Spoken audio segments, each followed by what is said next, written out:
Sejam muito bem-vindas ao podcast Quarentei Agora, o podcast do Quarentantos, onde a gente fala de mulher para mulher, trazendo vários conteúdos importantes, né, para nossa autoestima, para o nosso desenvolvimento pessoal. E hoje, gente, eu tô aqui com uma convidada especial, muito especial, que Enche vem minha pela bola demais. segunda vez aqui no podcast, minha amiga médica e que atua com reprodução assistida, a doutora Leila Lamas, e a gente vai falar hoje sobre maternidade depois dos 40.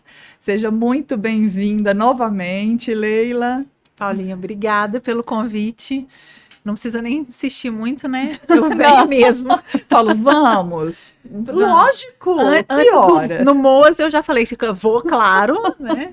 Estamos aí. Vamos falar sobre o quê, né? Antes de falar o tema, né? Vou falar sobre Ainda o mais quê? para falar de um assunto que eu amo, né? Que você ama, Que eu exato. adoro. E a gente ainda tem que falar sobre endometriose aqui nesse podcast. Falaremos. Importante, estamos, né? Mês de março é o março amarelo Pois dedicado à é. endometriose. Falaremos sobre ele. Pois é, quem sabe a gente Vou consegue ficar ainda. sócia, hein? Vai ficar sócia. Quem sabe você vem fazer podcast comigo, hein? Uai. Você é minha dupla aqui Já do tô aqui, tô com a Quarentei roupa de agora. ir. Você tá com quantos anos? Você quer saber a minha idade? Claro. 45. Então vai, Quarentei, tá ótimo. Ai, sou um ano mais velha que você. Olha só que delícia. Você é de 77? A gente tá ótima. 79. 79, eu sou de 78. Tá vendo? Pois é, e eu sempre, desde o ano passado eu queria trazer esse tema, né, pra gente conversar sobre a maternidade depois dos 40. É um pouco desafiador pra mim, né, porque eu não sou mãe, eu optei por não ser mãe, mas tive as minhas dúvidas na época. Você também, além de minha amiga, minha médica, nós conversamos sobre isso algumas vezes no consultório. E, enfim, mas eu recebo muitas mensagens de mulheres, assim, que têm vontade de ser mãe, têm medo, né? Então vamos conversar um pouquinho sobre os riscos, tudo isso, né? Ninguém melhor do que você para poder falar, né? Falar nisso, queria te parabenizar, porque a Eve tá maravilhosa, a clínica muito obrigada, lá, muito obrigada. Estão todos convidados a conhecer a Eve. Maravilhosa. Que é meu xodózinho, meu terceiro filho. E tá muito lindo mesmo, parabéns. Obrigada. Leila, eu estava lendo uma reportagem falando que, assim, sai, na verdade, as pessoas que são famosas, né? Então, Fernanda Lima, Ivete Sangalo, aos 45 anos sendo mãe, Tiziane Pinheiro, aos 42. E eu acho que o mais surpreendeu aí nos últimos tempos foi a Cláudia Raia, né, com 55 anos sendo mãe, falou que foi natural, né, engravidar. Então, assim, as mulheres estão engravidando com mais de 40 anos, eu acho que isso está cada vez mais frequente, né? Com certeza. É uma realidade agora, né? Eu falo que a sociedade mudou tanto. A gente brigou tanto, né, para trabalhar igual, para receber igual, para ter os mesmos direitos, os mesmos deveres, né? E esquecemos da maternidade. Infelizmente, é um problema hoje, né? Ser mãe mais tarde é um problema. A gente tem que falar, é um problema. E é né? mesmo. Porque, infelizmente, a natureza foi ingrata com a gente, né? E aí, é uma historinha toda que eu conto. Quem é meu paciente já ouviu, acho que eu perdi as contas quantas vezes eu contei isso para você, que infelizmente a mulher tem prazo de validade com relação à fertilidade, né? Então, a gente é bem diferente dos homens. A fertilidade masculina, ela é, entre aspas, vitalícia, né? É uma produção frequente dos espermatozoides. A cada mais ou menos 70 dias você tem uma nova leva de espermatozoides sendo produzidos. Que isso, gente? O homem tem esse privilégio, né? E Mas quantas vezes você já ouviu falar que o fulano com 60 anos foi pai de novo? Pois é, né? Exato. Então, isso é uma coisa, por quê? Conta dessa produção de espermatozoides ser frequente até o final da vida. Óbvio, tem uns pormenores, a gente não vai entrar nisso. A idade afeta, né? Tem algumas alteraçõezinhas aí de qualidade, de quantidade, claro, mas é muito diferente da mulher, né? A gente já sofre desde o útero, né? Então, me conta isso. Porque assim, quando uma mulher tá grávida, ela tem dentro dela os óvulos dela, da filha e da neta. Como assim? Os meus óvulos fazem parte da reserva de Não, óvulos da minha mãe? não. Então me conta. A sua reserva de óvulos começou a ser produzida quando você estava no útero da sua mãe. Sim, exato. Né? Em que idade gestacional começa essa Começa parte, em torno assim? Só por curiosidade de uma bióloga, né, gente? Começa muito cedinho, começa em torno de mais ou menos 5, 6 semanas. Isso vai estar não pronto, mas vai parar, né? Vou falar um negócio que ninguém vai entender nada, né? Para-se o processo de meiose dos óvulos, né? Que é a divisão celular dos óvulos. Ele estaciona ali naquela fase e fica ali guardadinho. Em torno da 15ª semana de vida intraútero. Olha só. Isso só vai ser retomado na puberdade. Com as alterações hormonais. Que vem tudo. Só que, dali até a puberdade, a gente perde cerca de 50% dessa reserva. Mesmo sem menstruar, nada disso a gente já perde? Mesmo sem menstruar, porque o processo seletivo dos óvulos, ele sofre influências hormonais, mesmo sem a mulher estar no processo de puberdade, mesmo sem ela ter uma produção eficiente, né, eficaz de hormônio. Então, acontece, se a gente perde uma parte da nossa reserva ovariana. E daí pra frente a gente já pode imaginar que nós vamos chegar nos 40 vencida. Gente, né? eu tô arrasada. Tá me fazendo lembrar as histórias da tartaruga que bota o ninho, faz o ninho lá com não sei quantos milhões de ovos, 1000 ovos lá, centenas de ovos. É mais ou menos isso. E na hora que nasce, sei lá quantos por cento, um pouquinho que chega ao mar e vai pra vida, ainda são comidos pelos predadores e tal. É mais ou menos isso. Tô arrasada. Mas a mulher, o ovário é o seu próprio predador, né? Diminui os óvulos. Sabia. E aí, a cada mês, a gente tem, todo mundo já ouviu isso, que a mulher ovula um óvulo em cada ciclo menstrual, né? Quando ovula, viu, gente? Tem ciclo que não tem ovulação. E o resto a gente perde. Então, a cada mês a gente tem um recrutamento folicular, né? Desses óvulos, que são imaturos ainda, e que vão crescendo, e apenas um deles vai se destacar para ser ovulado. O resto morre mesmo.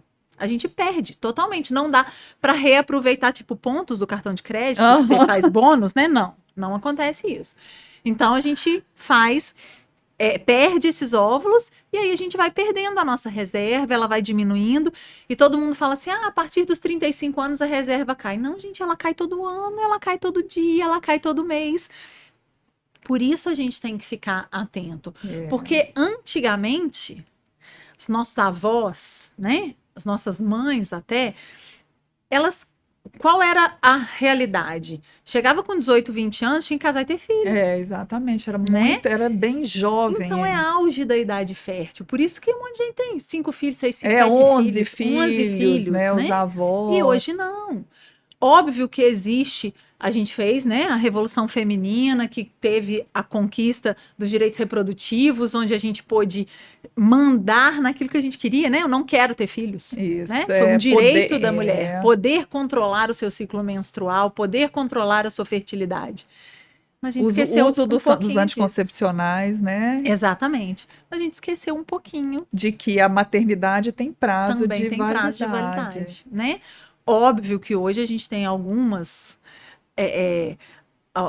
técnicas que podem nos ajudar. A reprodução assistida está aí para isso, né? Mas o relógio biológico ainda é uma coisa que a gente não consegue mudar, né? A fonte da juventude ainda não chegou. É verdade. Eu acho que a gente vai... É isso, a chegada do anticoncepcional, então assim, você entra na idade madura, tá com o namorado, começa a idade sexual, né, atividade sexual, e você toma o seu anticoncepcional, você tá tranquila que a única coisa que a gente preocupa nessa idade é não esquecer de tomar um anticoncepcional. E aí o tempo vai passando até uma fala, agora eu vou tomar isso, eu não quero agora. Na hora que eu quiser, eu vou parar, vou no médico, e a gente tem essa ilusão, né? As mulheres têm essa ilusão, parou, engravidou. E isso que antes acontecia com 30, né, não acontece. 30, 35 e 40, as mulheres largarem o anticoncepcional na expectativa de engravidar. Eu acho que todo mundo tem isso, Paula. Todo mundo que toma anticoncepcional ou que previne gravidez de alguma forma, acha que vai parar e vai engravidar instantaneamente. Todo mundo isso não pensa acontece, isso. Gente. A espécie humana é a menos fértil do planeta. As pessoas esquecem disso, né? Se você pensar qual a chance de uma mulher engravidar a cada ciclo menstrual, a gente tem que pensar na idade. Eu não consigo te responder isso de forma geral. Mas se você pensar numa mulher abaixo de 30 anos, que não tem nenhum problema de saúde, totalmente rígida, que se alimenta bem, que pratica atividade física, que tem uma qualidade de vida bacana e tal, que tem um parceiro também rígido, com qualidade de vida e tal, qual a chance que essa mulher tem de engravidar em um ciclo menstrual? É cerca de 20 a 25%. Isso com quantos anos? Abaixo de 30. E aos abaixo de 40? Assim, dos 30 ao 40 é um degrau muito alto, porque eu imagino que são degraus, né? Você vai aos 20, 22, 24, 26, de repente é 30, sabe?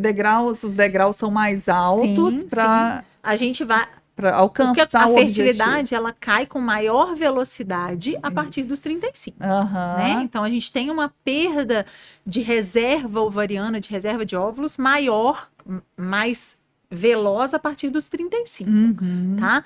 Mas a chance de engravidar, ela vai diminuindo. Igual eu falei dos 25% em mulheres abaixo de 30 anos, quando a gente chega acima de 40, é entre 1 e 3. Que isso, né? Acima de 45, então a gente tem muito menos, né? E aí, o que te faz pensar que Cláudia Raia engravidou espontaneamente? Eu ia te perguntar isso agora, doutora Leila. Pois porque quando a gente vê Cláudia Raia, 55 anos, naturalmente, eu acho que veio esse ponto de interrogação. Principalmente porque existe uma informação que ela estava na menopausa. Isso, eu li sobre isso também. Né? Qual que é a chance de uma mulher que está na menopausa engravidar naturalmente, né? Então a gente tem que explicar. É mínima ou é zero? É mínima. É mínima. Não há existe chance zero. É como o teste de paternidade, 99,99% de... Mas tem o 0,01 e mesmo assim é pai, né? Porque... É verdade. É verdade. O que acontece? Quando a mulher está em menopausa, né, quando ela faz a menopausa, significa que o ovário dela entrou em falência.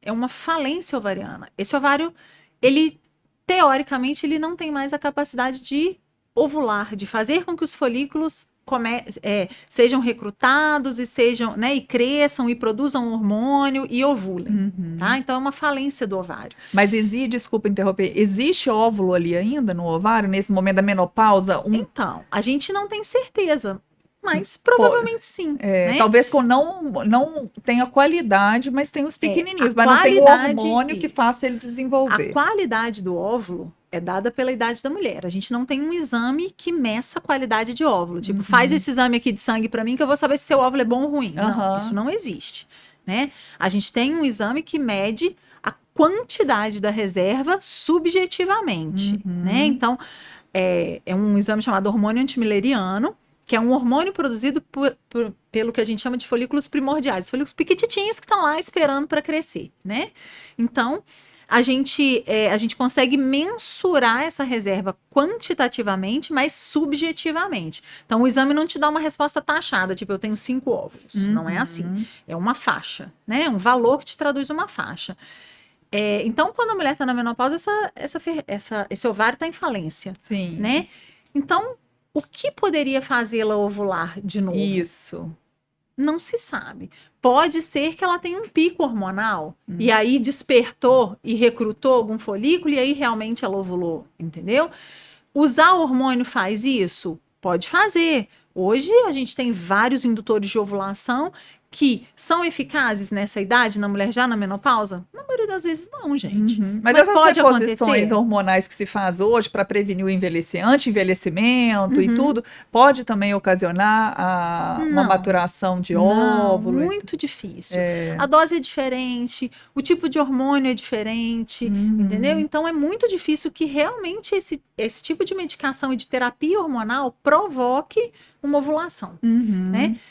Mas, gente, tudo pode, né? A medicina, infelizmente, não tem certeza absoluta das coisas. Sim. Então, a Cláudia Raia pode ter engravidado espontaneamente? Pode. É difícil? É muito difícil, né? Você acredita que foi? Eu não, mas não vou falar isso aqui. Falei. Desculpa, falei. Né? Mas igual eu falo com meus pacientes, se falar que fui eu vou mentir. Eu vou falar que é mentira. Não há provas. Mas pode, né? Então... a gente tem que acreditar. E eu, por curiosidade mesmo, quando você falou da questão da qualidade dos ovos, que a gente não consegue mensurar isso no exame laboratorial, né? Mas a gente consegue ver isso quando faz a fertilização in vitro, e aí do sucesso ou não da inseminação artificial. Isso é uma forma de ditar que os óvulos realmente não têm qualidade, tendo em vista, né, que os espermatozoides ali são selecionados, os mais bonitinhos, né? A gente quando faz a fertilização e a gente leva os gametas para dentro do laboratório, óvulo e espermatozoide, né, para juntá-los e fazer um embrião, existe uma seleção. Claro, né? Quando a gente recolhe os óvulos, quando a gente captura os óvulos lá no ovário, depois de um processo de estimulação, esses óvulos são levados para o laboratório e o embriologista vai olhar, vai selecionar e a gente separa os óvulos pela maturidade. Existe um sinal nos óvulos de que eles são maduros, né?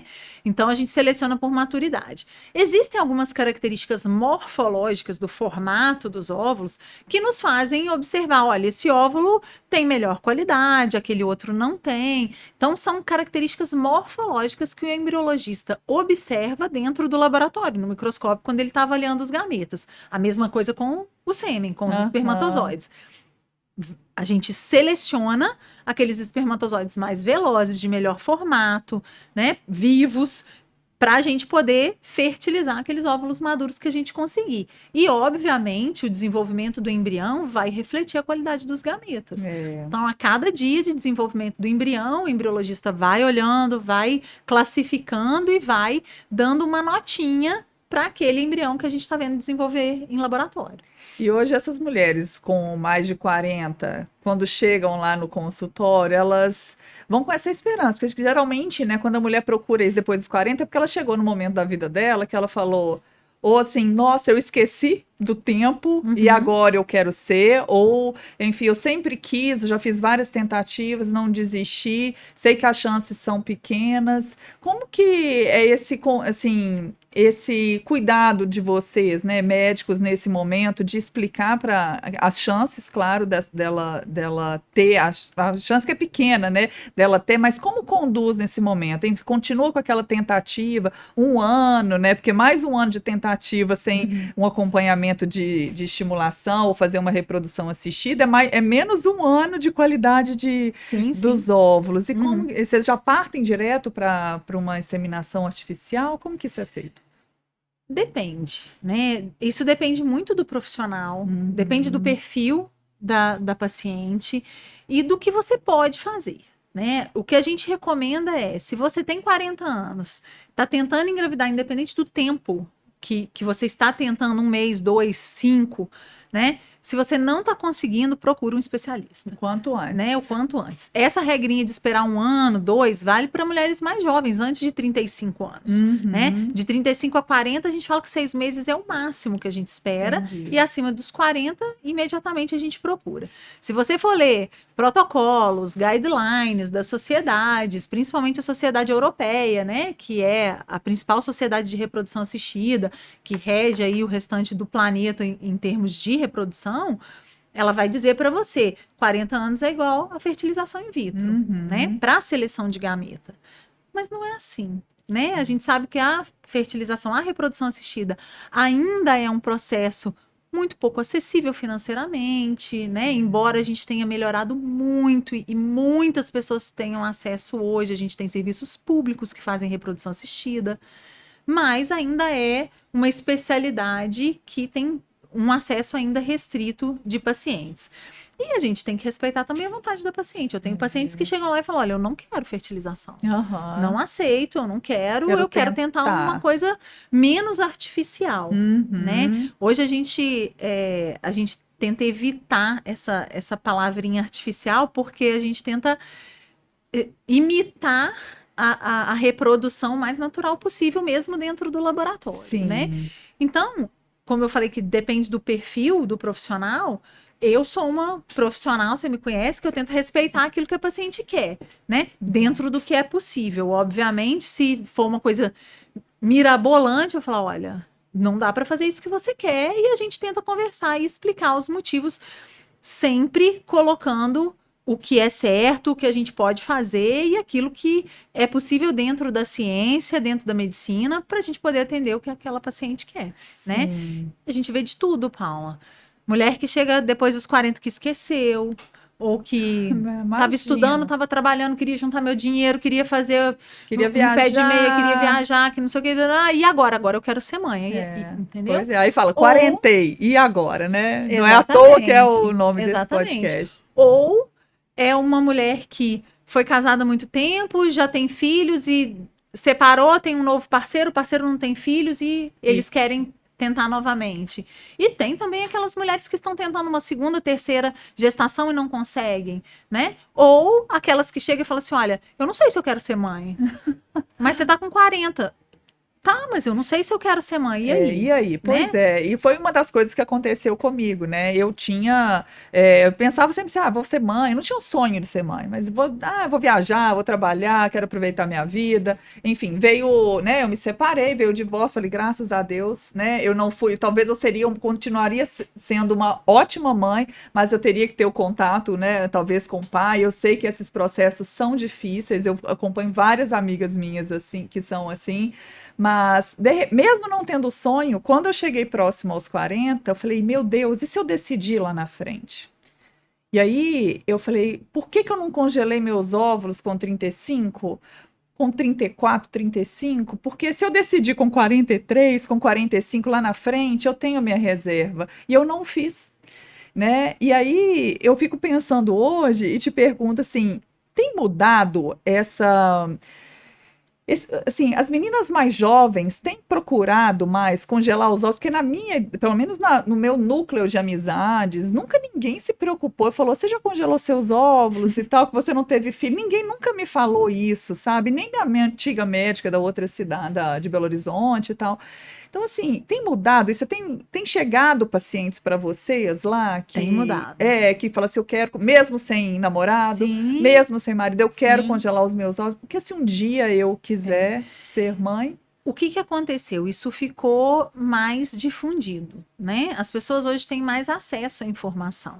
Então, a gente bate muito na tecla, a gente que trabalha com reprodução, a gente bate muito na tecla de que oriente a sua paciente. Você que é ginecologista, oriente a sua paciente de que ela tem um relógio biológico. E assim, eu sei que você não quer ter filho agora, mas vamos pensar em congelar óvulo? Isso. Por quê? Não é a garantia de que você vai ser mãe. Ter óvulos congelados não te garante uma gravidez, tá? Mas te garante a possibilidade de uma gestação, né? E se você congela os seus óvulos com 30 e com 42 você resolve que você quer ser mãe naquele momento, seja com o seu parceiro, seja sem parceiro, do jeito que você quiser, você tem aqueles óvulos guardados. Mas eu queria tentar natural. Ok. Mas e se você não conseguir, eles estão aqui. Então, a gente tem tem difundido mais essa informação de preservar a fertilidade, de que isso não é só uma coisa reservada a mulheres que passam pelo processo de câncer, né? Porque as mulheres que passam por esse processo podem ter a fertilidade afetada pela quimio, pela radioterapia. Como é o caso dos homens também, né? No caso de ter algumas profissões de alto risco que são indicados realmente. Todo homem que vai passar por um processo de quimio e radioterapia deveria ser orientado a preservar a fertilidade. Pode congelar sêmen igual a gente congela óvulo, né? Pode ficar congelado por tempo indeterminado, não tem prazo de validade. E a informação hoje está chegando mais. Então, assim, é ruim dar o meu exemplo, porque eu mexo com isso, né? Então, eu falo disso o tempo todo. Até com as minhas pacientes de ginecologia, com as minhas alunas, né? Eu falo disso o tempo todo. Mas eu tenho visto o paciente chegar e falar, olha, eu quero congelar meus óvulos, eu não sei o que eu quero, né? Então eu quero congelar. Então a gente tem tido sim uma procura por preservação de fertilidade, por mulheres que estão pensando no futuro. Eu falo que o congelamento de óvulos é igual seguro de carro, né? Você faz sem querer usar. Mas é importante fazer, porque se precisar ele tá ali, entendeu? Isso mesmo. Então a gente tem tido sim. Eu acho que as mulheres estão mais informadas, né? A internet hoje você acha qualquer coisa, né? Então eu acho que faz diferença saber isso e faz mais diferença você ser orientado por um profissional de saúde, né? Que vai chegar para você e falar assim, escuta, vamos pensar. no seu futuro reprodutivo. Isso faz muita Isso é diferença. planejamento familiar também. As pessoas é. acham que planejamento familiar é só anticoncepcional, DIU, camisinha. Não Sim, é. eu acho que isso devia Né? vir na escola também, né? Sim, Na escola com certeza. devia se falar isso, né? Porque Com às vezes certeza. em casa ainda existe ali em muitas famílias a dificuldade de falar sobre sexo, né? Uhum. E sobre reprodução. Então, assim, as meninas crescem, então às vezes vai ver isso na internet, mas hoje em dia na internet tem tantas informações que se a escola e o profissional, né, não já colocar isso dela, ela jovem ainda, tendo em vista hoje que as meninas, né, as mulheres estão tendo realmente querendo ter mais os filhos mais tardiamente, seria uma solução, talvez, né, para ter, não ia resolver, como você disse, mas para poder ter uma chance maior Sim. de realizar essa vontade Exatamente. de ser mãe. Com certeza. Para finalizar, esses óvulos das mulheres que, mesmo que guardem depois de 35, resolvam guardar com 38, 40 anos, ou que tem essa gestação tardia, isso aumenta a chance de doenças genéticas? Essa qualidade do óvulo pode levar a isso? Pode. A gente pode congelar óvulo em qualquer idade, isso tem Sim. que ficar bem claro, né? Porque às vezes chega lá com 42 anos e fala, não posso mais. O que vai direcionar? Vai direcionar a avaliação da reserva ovariana da mulher e da saúde dela como um todo, tá? Mas como a gente falou, o óvulo tem a qualidade da idade. Quanto mais idade a mulher tem, pior qualidade tem o óvulo dela. Então, um óvulo de pior qualidade, ele pode sim ter mais chance de alterações genéticas, né? Então, quanto mais idade esse óvulo tem ao ser congelado, mais chance de, ou na hora de descongelar ele ser perdido, ou na hora de fertilizar ele gerar um embrião que possa ter alteração genética, ou um embrião de pior qualidade. Isso é verdade. Então, por isso que a gente fala, quanto mais cedo você congelar os seus óvulos, melhor, porque você está guardando óvulos de melhor qualidade. Mas até para isso tem solução. A gente tem hoje, né, a biópsia embrionária que vai mostrar para a gente a genética do embrião. Vocês vão lá e colhem uma célula ali do embrião. A gente colhe um conjunto de células daquele embrião em estágio de blastocisto entre o 5º e o 7º dia de desenvolvimento. Antes de implantar, né? Antes de implantar no laboratório. Antes de implantar. E aí a gente faz uma biópsia dessas células para saber se ele é geneticamente saudável, né? Então, aí a gente ainda tem solução. Que bom, né? Que ótimo. Isso para encorajar, né? Na verdade, as mulheres, eu acho que discutir com a sua médica, com o seu médico sobre isso. Porque a gente sabe, é difícil, existem os riscos, tanto, né, para o desenvolvimento embrionário, gestacional, quanto para a saúde da mulher, que tem que ser visto também, né, Leila? Se a mulher tem saúde física, emocional, não sei se o risco obstétrico, né, que a gente fala, né, e também na gestação. E também um equilíbrio emocional. Eu imagino que lá na clínica também vocês tenham psicólogos que acompanham, porque eu falo, se der tudo certo, né, é um sonho realizado, mas não dá certo, é a quebra, assim, de uma expectativa de um sonho para muitas mulheres. Então, isso é conduzido desde o início. A reprodução assistida, ela precisa de uma equipe multidisciplinar, né? Não só na EV, mas em todas as clínicas de reprodução existe uma equipe multidisciplinar que inclui a psicologia, com certeza. Maravilha, né? Ótimo. Eu acho que como mensagem final, a gente pode deixar o seguinte: é mais difícil, mas não é impossível. Porém, quanto antes você puder procurar, melhor. Isso né? mesmo. Mas eu falo, não tem idade para realizar o sonho de ser mãe. O que a gente puder fazer com a ajuda da reprodução assistida, da medicina, eu acho que é possível. Eu concordo com você. Não há idade que limite os nossos sonhos, né? Sim, não desista nunca da vontade dos seus sonhos, da vontade de ser mãe ou da vontade de fazer qualquer coisa na sua vida, que a idade nunca nos limite a isso, verdade, né? Nós somos capazes, sim, de lutar e de conquistar, né? Do sonho, dentro da expectativa, talvez não, mas de alguma forma Deus está sempre aí dando uma resposta pra gente, que é o melhor caminho. É verdade. Não é? Isso aí. Muito obrigada mais uma vez por estar aqui. E finalizamos aqui mais um podcast do Quarentantos com esse tema excelente, adorei conversar sobre isso. Eu não sou mãe, mas tenho certeza que muitas mulheres aqui, se ficou alguma dúvida, é só mandar mensagem para a doutora Leila, pode deixar no YouTube, mensagem aqui no Instagram, vai estar tudo marcadinho aqui, é só fazer contato com ela, tá bom? Obrigada. Eu que agradeço, é sempre um prazer.